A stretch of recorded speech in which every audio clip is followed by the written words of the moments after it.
The Yankees committed 4 errors and walked 9 batters. They have not done that in a game since 1912. 1912. That tells you how bad and how stupid the Yankees were last night. Again, 9 walks, 4 errors? Yep, in the same game. They haven't done that since 1912. Holy crap. 113 years. The Titanic, I think, was still being built. Was Babe Ruth on the team yet? Good question. No, not with the Yankees. No, he joined the Yankees in 1920. 1920? Yes. Okay, so he wasn't even a, it was pre-Babe Ruth. That was pre-Curse of the Bambino. Just another quick nit to pick about this game last night, because I saw you tweet about it too. I think you feel the same way, Mazz. Let's not do 3 more like this. Stanton grounded out to end that game at like 11 o'clock last night. I'm glad you brought Go this F up. yourself. Longest 9-inning game of the year for the Red Sox. I would say, could someone look this up? 325. That was old school interminable. It was. That's what all those games were like before the pitch clock. Correct. How did you? And the answer is you didn't, because we all got to a point where we just couldn't get through those games. I had a hard time getting through that game. I'm like, with this good is reason, and it was mostly the Yankees' fault. Of course, yeah. It was mostly the fault of the Yankees. Agreed. Each team, though, 6 pitchers, so that amounts to 10 pitching changes. Yep. Each team used 6 pitchers. Combined, I think 14 walks. You walked 5. They did. They walked 9. You walked 5. They committed 4 errors. You committed 1. They changed the pitcher 5 times. You changed the pitcher 5 times. Oh, my God. So how did we do that for all those years? It was interminable. Oh, God. What just a great win for the Sox. I think it was a good, legit win. But the product, like, oh, my goodness. I'm like, you two, these 2 teams, and really the Yankees, figured out a way to turn back the clock to when every game was a slog like that. Oh, was that brutal. My opening take is on Mike Vrabel, and it sure didn't take him long to get paranoid and territorial.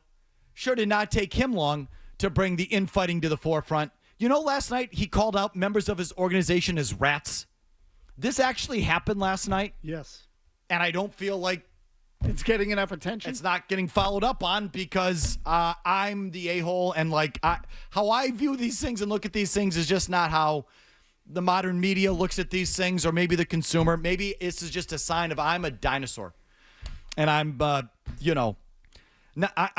only am I not the most influential person in Boston, but I've never been less influential. The most ignored man in Boston. That's how I feel, because the head coach last night came out and called members of his organization rats. And no one's really talking about it. But I will. But that's coming up. As promised, phones here in the opening segment. Thank God for you, Mike. Yes, thank God you have me, Boston. Matt, New Bedford. Go ahead, Matt. I would have loved to call in and talk about how Charlie Jacobs thinks they have 2 of the top 10 defensemen in the NHL, or Mike, how you think that the quarterback already sucks and they need to go back into the draft. Instead of hold on, I'm sick of getting these takes pinned on me now, because you're joking, but then it takes hold. I mean, Jimmy's got the clip. And the next thing you know, the guy in the Herald aggregates, and there's a headline, and it was a Photoshop. And it was just us joshing around trying to bust my balls. And the next thing you know, I'm responsible for these things. Well, speaking of aggregation, I think he might bring this up. But go ahead, Matt. Go ahead, Matt. Okay, so I said I'm talking about Bill Belichick here. And you guys hit the nail on the head yesterday. A completely great coverage on it. You guys exactly know exactly what Bill's thinking. However, what I was missing, where was the captain in Quincy? Usually when you guys would call in or do a take, he's calling in immediately and defending him. Did he lose the number? Or has it been so long since he had Bill's joy juice that he has abandoned ship? You're looking for Dan and Quincy to defend Bill Belichick for calling out the owner and the owner's son yesterday. Yeah, and you know what? Captain's an insult. He's an admiral. Just quickly, your guys' conversation about this article yesterday made the Daily Mail. Oh, are you kidding me? Here's how. What's this headline? Seriously? Radio hosts aim vile monologue at Bill Belichick after coach's latest Patriots dig. Felger at it again. A pair of Boston radio hosts ripped Bill Belichick as orny, delusional, and then bleeped out as they reacted to some controversial remarks from legendary Patriots coach in a new interview. What's that first word? Ornery? Horny. Horny? A horny delusional ass, I think is what they said here. Because they have the A, beep, beep. Yeah. Yep. Tony Maserati, Mike Felger of 98.5 The Sports Hub thought those comments were completely out of touch. And on it goes. But, getting aggregation overseas. That's in the Daily Mail. Across the pond it is, yeah.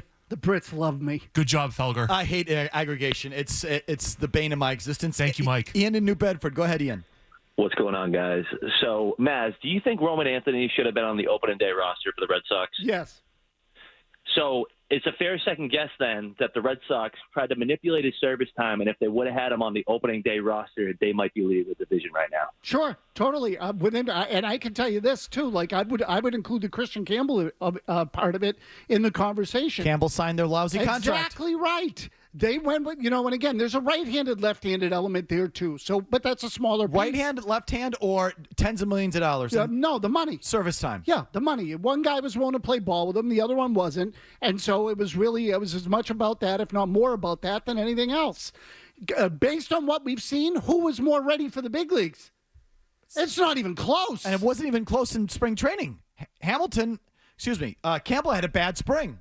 Now, he had a good April. Yeah, right. In the bigs, but in spring training, he was bad. And Anthony was dialed. And Marcelo Meyer, for that matter, had a better spring too. But given that what we've seen from Anthony at the big league level, he was absolutely 100% ready for the big leagues in spring. He was. There's no debate. Mark in New York. Go ahead, Mark. Hey, guys. How's it going? From the game last night, the Patriots-Giants can't take much away, but I wonder if the Patriots are just a couple of years away from being this Giants team, because I don't know what you guys think, but I think Brian Daboll is actually a good coach, but when he's given the roster that he's been given his entire tenure, he really doesn't really have a chance to succeed, and he ends up getting fired mid-season probably this year, and I don't know if we're ever going to give Grable a chance to succeed here if we have those guys are you saying making decisions. Are you saying Drake May is Daniel Jones? Is that the analogy? Is that what he's trying to say? That's Murray. Yeah, I mean, he could be. Yeah. Uses his legs. Kind of sucks. I mean, yeah. Do you think Drake May could be Daniel Jones? Yes, absolutely. Positively, yes. Better passer.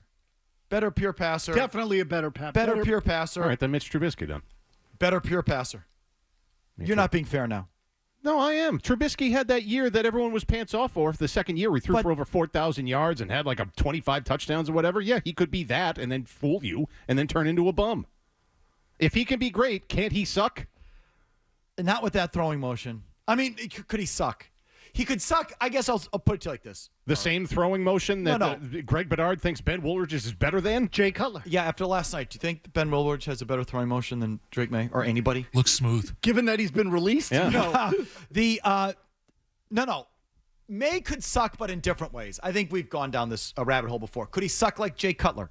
Could he suck like Derek Carr? Could he suck like Jeff George? Could he suck like someone who's got elite passing skills but can't put the rest of it together? I don't think he's going to suck like Daniel Jones and Mitch Trubisky, whose passing ability I call into question. Yes, yeah, different brand to suck, but suck's a big ball for me. I put them all in there. But if you want to say suck with a big arm, sure, he could suck with a big arm. Yay. The actual reason doesn't matter. Yeah, okay, I get it. Dan and Canton, go ahead, Dan.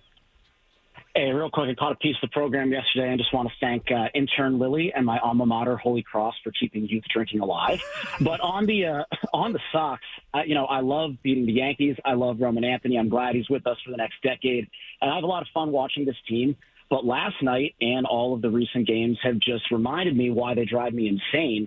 And the fact is that when you have Jarren Duran in the 3-hole and Trevor Story at batting cleanup, and you're relying on Yoshida and Cedon Rafael to go back to whatever he was before the break, you don't have enough to really make the kind of deep run that we want them to make.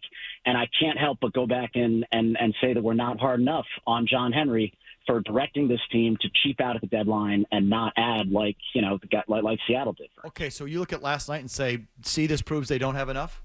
Wouldn't you look at last night and say, see, they've done just enough? I don't know. You won't take that win and say maybe they do have enough? Oh, I mean, I think the last night was a W for them overall. Like I do. And I mean across the board. Their bullpen performed last night. They were better than the Yankees bullpen. They won that game. Again, the game was decided in the final 4 innings. I mean, that's when it was decided. I mean, my takeaway is that the Yankees play like a bunch of jackasses. Yeah, they're idiots.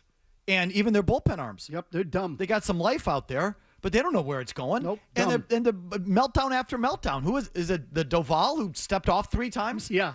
So he steps off 3 times. He balks the guy to second. That was the Roman Anthony RBI. That was a big sequence. That was the 6th inning. You're down 3-2. And the jackass on the mound is a complete meltdown.